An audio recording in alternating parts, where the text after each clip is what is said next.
Welcome back to Let's Talk About Labor. For those of you who are not familiar with this podcast, this is a collaboration between the University of Tennessee and Gap Connections, and aims to help you to connect with farmers in Tennessee and other surrounding states, specifically to hear about their experiences using various U.S. temporary foreign visa programs to address their labor needs, as well as general strategies to overcome the labor challenges they are facing. We also try to connect you with individuals from government and non-profit organizations who could help you better navigate options related to addressing your labor needs. My name is Margarita Velandia. I'm a professor in the Department of Agricultural and Resource Economics at the University of Tennessee. My name is Jane Chadwell. I'm the Executive Director of Gap Connections, a nonprofit based here in Knoxville, who works with farmers across the Southeast on labor issues. I'm Amy Roachkis. I'm the Training and Resource Coordinator for Gap Connections. And welcome everyone this afternoon to this podcast. In episodes 4 and 5, we talked with Lance Butler from the Tennessee Department of Labor and Workforce Development on housing requirements and inspections. Today, we are going to turn our focus to the employers that provide housing for their workforce. I'd like to introduce Jackie Edwards, Joey Knight, and Dalton Armstrong. Thank you for joining us today. And so as we get started with our podcast, I'll start with Dalton. Tell us briefly about your operation and the type of labor you're using, and then tell us about the housing that you're providing to your workers. Yeah, we use H-2A guys from Mexico, and we mainly use them for our tobacco, but we also have cows that they help in. And we have a mobile home that we have built an addition to, or on the back of, that we house them in. And that was already standing on the farm, so it was pretty easy, to use that as our housing source. And so, Dalton, all the workers live in that housing unit? Yes, ma'am, that and the addition that we built with it. All right, very good. Thank you. Joey, tell us quickly about your operation and the type of labor you're using and the type of housing that you are providing. Yes, ma'am. We do the tobacco and cows also, and the housing. I built a bunkhouse here, 3 or 4 years ago. It's got everything you need in it to live. I think there's 12 beds in it, and of course, kitchen and 2 bathrooms. All right, thank you. And Jackie, tell us a little bit about your operation, the type of labor you're using, and the type of housing that you are providing. Sure. So we're a grain farm. We grow corn, wheat, and soybeans along the Tennessee-Kentucky border.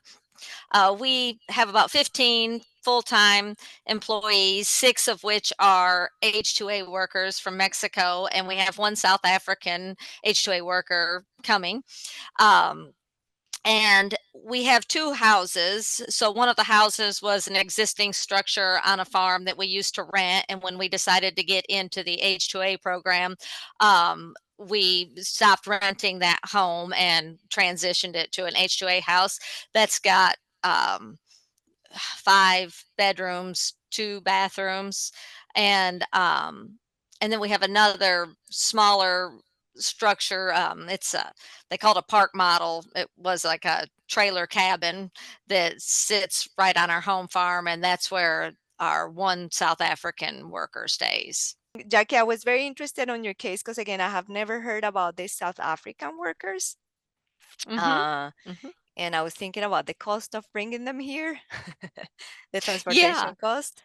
Is there a difference in the cost? There is, mostly just the transportation. It's quite a bit more to get them here and send them home. And then it seems like I have had to pay a little bit extra. There's some paperwork they have to do over there that is done a little differently than it is in Mexico. And so there's another fee with that, but it's mostly the transportation. Right. So thank you. And so Jackie, kind of to build on that, you obviously had housing already on the farm that you transitioned over to worker housing. What led you to that decision to using that? Yeah. When we decided to get into the program, we knew that we were going to need housing, and we just couldn't find workers to fill the positions that we needed filled anymore. So we just really didn't have a choice. We knew that we needed to get into the H-2A program. We knew that we had that house. It took us about a year to get that ready to be in the program. So we rented a house from a neighbor farmer that had used the house that we rented for H-2A workers. And so that was a good fit for us until we could get our house ready for the 6 guys that came from Mexico. All right. And so your H-2A worker from South Africa does not live in the same location as your workers from Mexico. What kind of led to that decision? They are so culturally different that it wouldn't have worked. It's hard for the Mexican H-2A workers that are not from the same region to even live together very well. We've learned over the last few years that if they're from the same area, they get along a lot better. And so we've kind of shifted toward hiring guys from one area. And then our South African guy, it's a good fit for him to stay in our little place there right at the home farm, and so it just seems to work better. They wouldn't work well living together. I don't think anybody would really go for that. So, Okay, Jackie, and if they that's don't go for it, they won't come back, and we want them to come back. So, absolutely. so we were Thank you. discussing with Amy that, I mean, I'm originally from Colombia. When I moved to this country, I live with a girl from China and a girl from Turkey. Didn't work very well. So I can understand how you, like, there are cultural differences and even language barriers that make it Mhm. difficult for them to communicate. Thank you, Yeah. Jackie. Dalton, what about you? What was kind of the decision-making process for using the mobile home and adding on the addition? Yeah, it stands on the back side of our family farm, and my parents actually lived in it when I was real young, so it's been standing there. And we rented it out for a couple years, but when we got the H-2As coming in, we done everything we could to clean it up, and we built the addition on the back, just to make it more comfortable to live in, give everybody some more room. Because I mean, when you're living in a house, you don't want to be on top of everybody the whole time you're in there. That's right. So again, remind us how many workers are living in the mobile home with the addition? Not. 9. Okay. And then Joey, pretty exciting. You've built new housing. You want to talk a little bit about your decision for building new housing, barrack style housing, I think you mentioned. Give us Well, some feedback on that. well, I was like Jackie. I'd been renting a place for years. A guy he was using them, and he quit the tobacco and quit the H-2A program. So I got lucky when I got into it. That house was free, so I rented from him, and it was like probably 10 miles from my farm. So it just made more sense for me to build my own.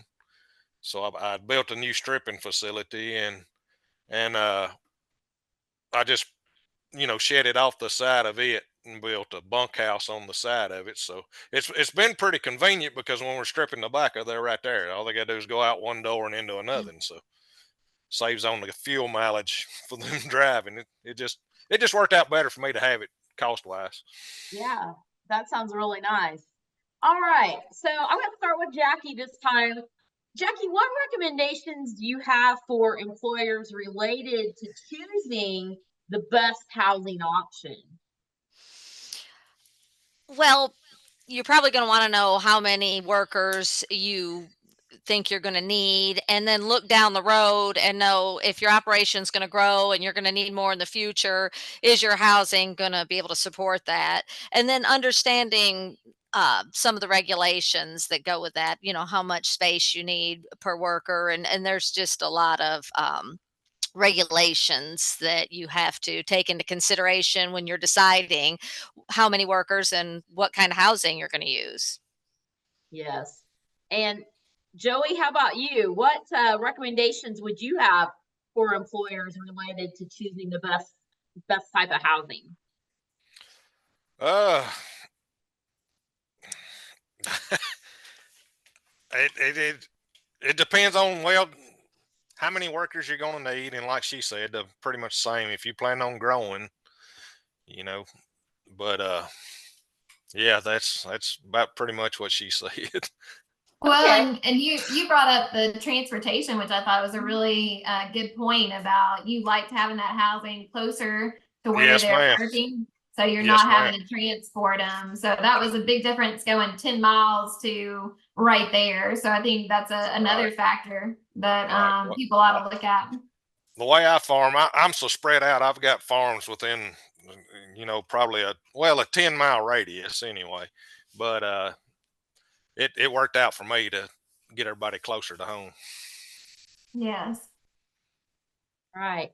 And Dalton, what recommendations would you have for growers that are, choosing their best source of or their best type of housing?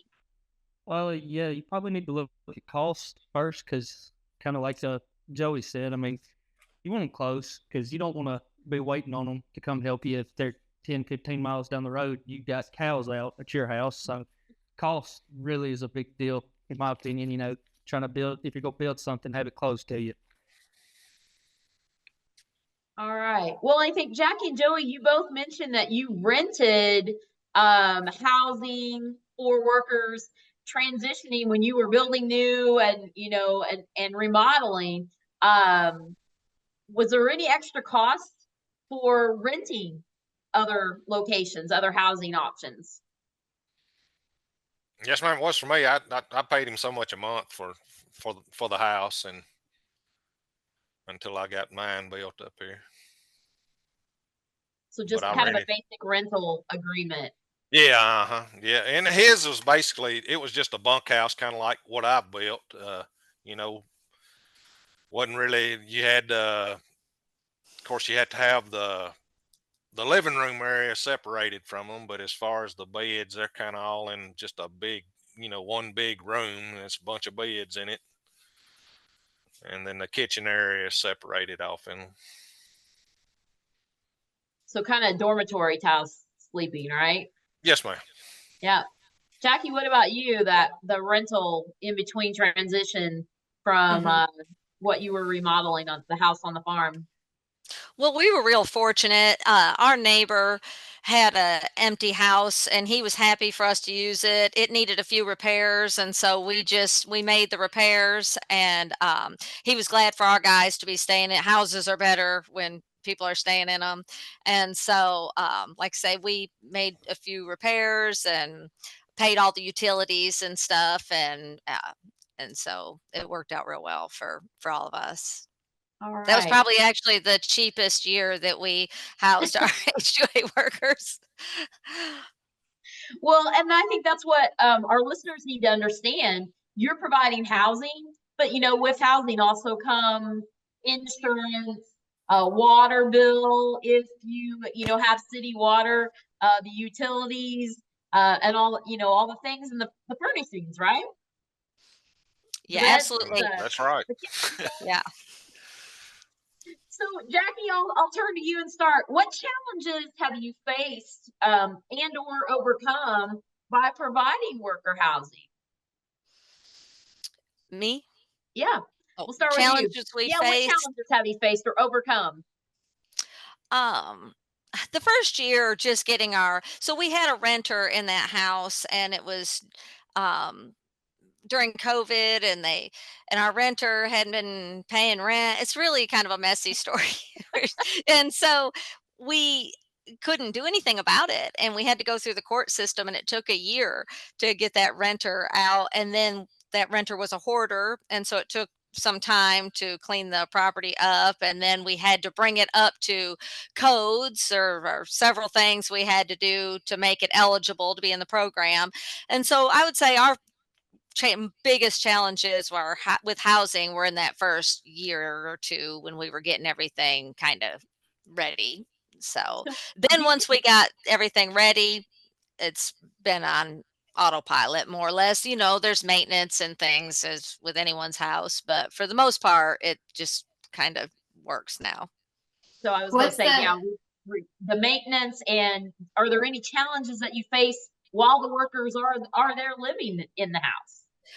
We've had some squabbles, and like I've mentioned there, sometimes people don't get along. And so we have had some personality clashes and a couple of scuffles, that kind of thing. Nothing real major.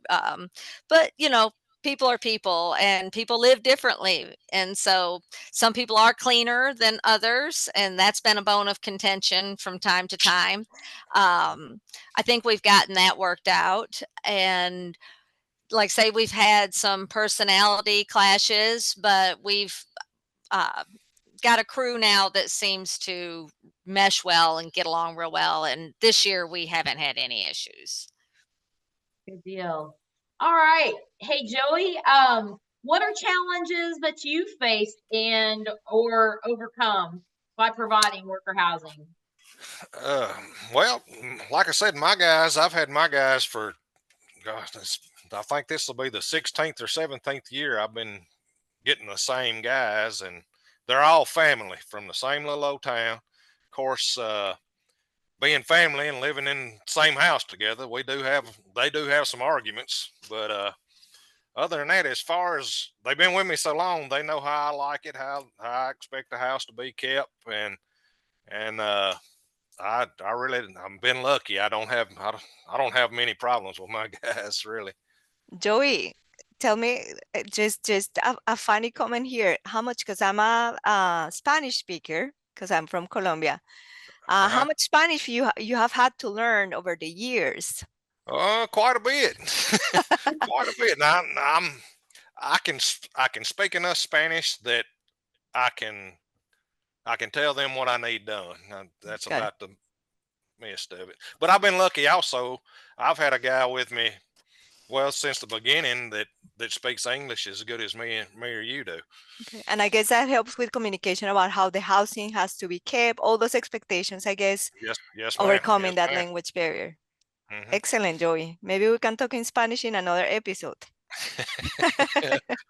Well, you have to speak real slow.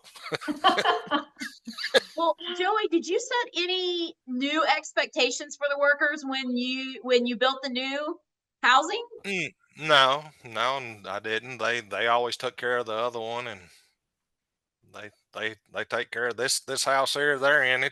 I can go in it on Sundays is usually when they clean it up the day off. We usually don't work on Sundays unless it's raining like every day like it has been, and we got to work on Sundays. But uh, they usually do all that on Sunday, and it's as clean as mine or better usually.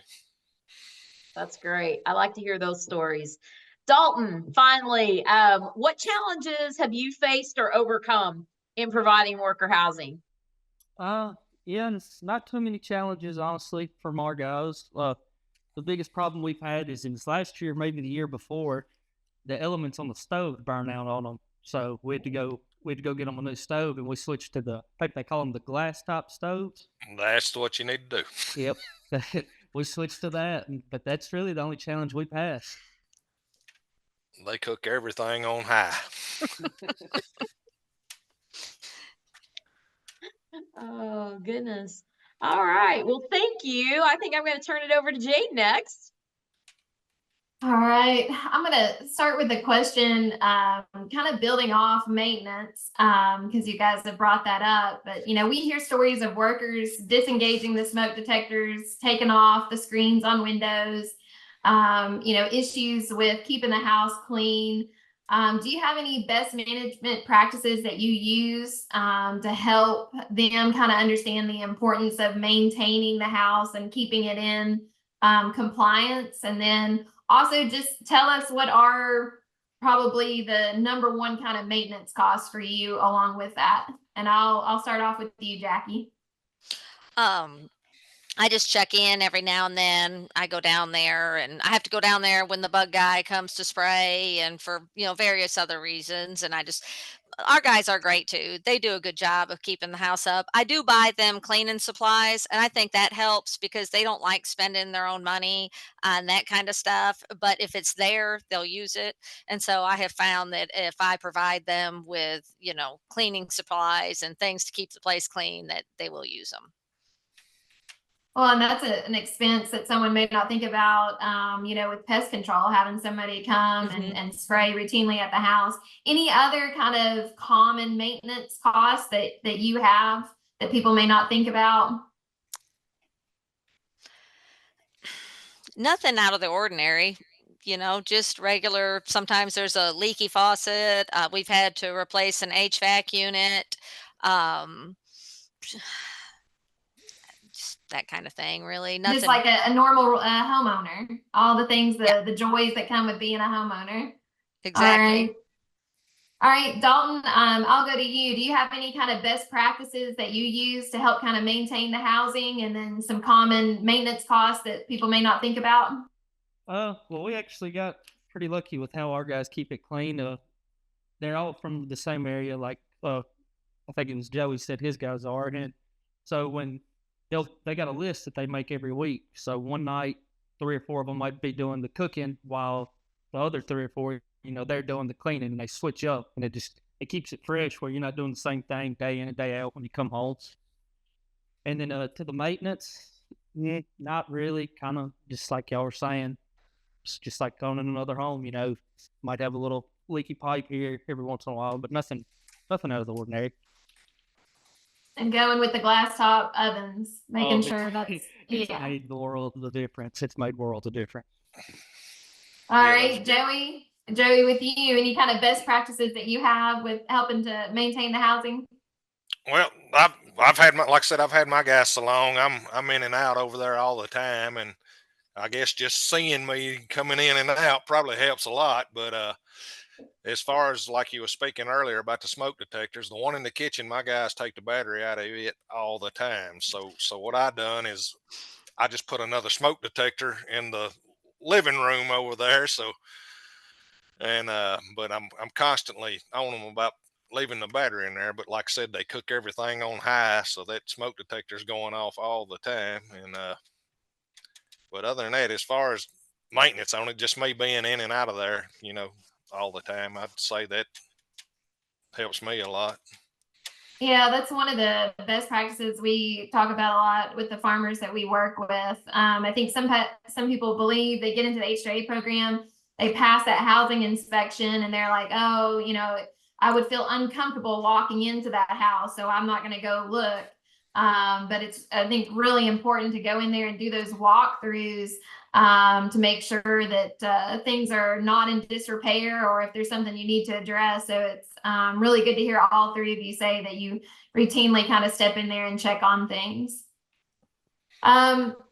The next question I have is, do you provide any extra comforts that go above the basic housing requirements? So anything like Wi-Fi, a satellite dish, meals, a picnic table outside, anything that you've done that's kind of been extra, and then kind of explain why you did that. And that whoever wants to go first, who has an example. Well, I'll start this one off, I guess. We do dish satellite, and then we also give them Wi-Fi. And our reasoning behind that, is they're miles and miles and miles away from home. Everybody uses their telephone, FaceTime or a computer. You want to see your loved ones back home, so it just makes sense to give them that, make it a little easier on them while they're here. Because if you weren't to have that, you might not want to work as hard if you didn't get to see your loved one. You might be homesick and want to go home. Yeah, no, that's a great example. And so something else that if somebody's considering going into the H-2A program, that would be a nice benefit to add into the housing. Joey or Jackie? As far as me, that I provide them. I do have Wi-Fi out there for them. like he said, they like to make a lot of video calls. And let's see, I do have a picnic table out back. Got them a swing out there, one of them glider swings. They all, two or three of them always out there in it. And what else? Oh, weight benches. I got a couple that like to work out all the time. And so they've got weight benches over there in another little building that they use all the time. And and I got a little old spot back there in the field. They love playing soccer. On Sundays, they'll be back there chasing that ball around. Yeah, no, we hear that. We hear that a lot. There's certain farmers that'll sponsor a team in the local league, all of that. So another really good example. Jackie? Yeah, so we do provide Wi-Fi for the guys. I'm a little jealous of where the guys live. They live on the river, so they've got a beautiful place. They can go down there and hang out and stuff. I've gotten them an extra fridge and an extra washing machine. And so that just makes life a little bit easier. A lot of the regulations are pretty bare bones, and so we do try to make things as comfortable as we can for them. And so those are a couple of extra things that make it easier for them. Well, No, those are all really great examples. Go ahead, Margarita. no, I was just going to say again, I'm Colombian, and when I moved to this country, football was not a thing. We called soccer football. I never got into football. Don't get mad at me, Joy, Dalton, or Jackie. But soccer was my thing. And back in the day, I used to go and hang out with some H-2A workers here at the Research and Educational Center. Soccer is the thing. If you get them entertained, either to watch it or to play it, that's one of the things. I'm curious with you, Jackie, just does the South African plays soccer, or do they engage in activities? They are completely different cultures, but I'm wondering, they live apart, but when it comes to entertainment, I'm assuming that the South African feel very isolated, but South Africa is a big country on soccer too. So I wonder if they interact when they're actually just for the entertainment, like on a Sunday when they're not working. So the South African that we have coming is actually really good friends with two South Africans that are on our neighbor farm. And so he'll have community. And that was the case last year as well. The guy that came was real good friends with the two guys down the road. And so they hang out and do things and go places. And so. Oh, excellent. They don't have enough South Africans to play against the Mexican team. But not yet. We'll have to try to drum up a South African versus Mexican soccer game. Well, excellent. So it seems we have covered, we had a couple of more questions related to challenges of workers living together, but we've pretty much covered that part. And Jackie, you explained to us how, because of cultural and language differences, you keep the workers from different cultures and countries in different housing. So we're going to skip that. When you think back in the day, when you first started with the H-2A program, again, you mentioned some challenges. Like at this point, everything works well. But at some point, did you use any incentives or strategies to get them to clean the house in a certain way, or to keep the rules and regulations? Did you have to try with any incentives? Again, go back to when you first started. Are there any incentives you use for them to just keep the house clean and so that it will make your life easier when it comes to following the regulations? Jackie, I don't know if you have anything that you remember. We had to have a couple talks right when we got started, just because, like I said, we had guys from different areas and some people were cleaner than other people. And so we would pop in a little more often, and we had a few, meetings. But once we got all that worked out, they've really kept the house. And when they leave every year, they do a real deep clean. And so we don't have any problems with that. Excellent. Joey or Dalton, you don't have to say anything if you don't have any examples, because it seems like you have been very lucky. Like you have brought just family members who get along and who work well together. So, but is there anything you could remember at the very beginning when you brought these workers? maybe the conversation. And I'm not so sure, since you guys brought workers from Mexico. So how was that first interaction? How do you keep the message on how to get the house clean? How did you communicate that message? Since at the beginning, I'm assuming your Spanish was not as good, Joey, for example. Well, I was lucky. Like I said, I had one guy that could speak English as good as I can, so probably better. But it was pretty easy for me. I got lucky. Got one that could speak English pretty good. Excellent. So we're almost at the end of the episode. Are there any last words of advice when it comes to housing related to the H-2A program? Like, think about when you first started the program, if you wanted somebody to give you advice with housing, what would be the sentence, the word that you would like for that person to share with you? Understand the housing regulations as best you can. We got popped with a federal investigation last year. And I will tell you, when they inspect your housing, it doesn't matter if the inspector that came to inspect it passed it, even though maybe a screen was missing or there was a tear in the linoleum. They don't care. It's on you. And so you need to understand what the local, federal, and state regulations are as best you can. You can't understand all of them because there are 500,000 of them, but there's some big ones, and you really need to understand that before you get going, and make sure that your housing is up to code, because they will show up and it's all your responsibility. Excellent. Thank you, Jackie. How about you, Joey? Basically, what she said: make sure they take care of your house, because there are so many rules and regulations that go with the housing that you need to really stay on top of it, because like she said, just a simple screen being tore, it could turn into a pretty good fine for you. So yeah, just stay on top of it. Excellent, Joey. How about you, Dalton? Yeah, like they're saying, but one thing that would probably been nice to know before we done it: carpet. Not really a good idea at first, because it's hard to keep real clean. Carpet's not the best thing to use in your house. Excellent.